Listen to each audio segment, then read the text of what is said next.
সালামু আলাইকুম এভরিওয়ান, সবাই কেমন আছেন? আশা করি ভালো আছেন। আমি সোহাগ, আর একটা ভিডিও চলে আসলাম মালয়েশিয়া থেকে।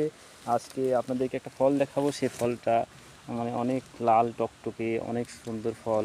এই যে গাছে গাছে হয়ে আছে, এরকম আরও অনেক গাছ আছে। আপনারা অবশ্যই ফলটা আপনারা চিনেন, কারণ আমি ছোটোবেলায় যখন প্রাইমারি স্কুলে পড়তাম তখন আমাদের পাশে জঙ্গল ছিল।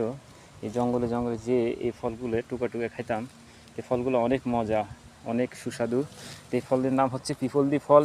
তো আমি অনেক খেয়েছি, যখন ছোটো ছিলাম অনেক খেয়েছি। তো মালয়েশিয়ায় এসে যে এই ফলটা দেখব, আমি কল্পনা করতে পারিনি। ফলটা দেখে আমার ছোটোবেলার কথা মনে পড়ে গেল। এই জন্য আপনাদেরকে আরও দেখানোর জন্য ভিডিওটা করলাম।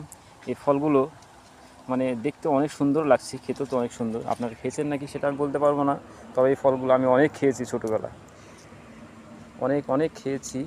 আর ফলটা দেখতে কতটা সুন্দর, এই কারণে আপনাদেরকে আমি ভিডিওর মাধ্যমে দেখানোর চেষ্টা করছি।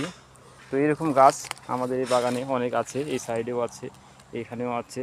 তো মূলত আপনাদেরকে দেখানোর কারণে আমি ভিডিওটা করলাম, যেহেতু মালয়েশিয়ার বুকে এই বাংলাদেশি পিপলদি ফল এখানে দেখতে পেয়ে আমার খুব মানে লোভ চলে আসলো যে একটু ফলটা খাই।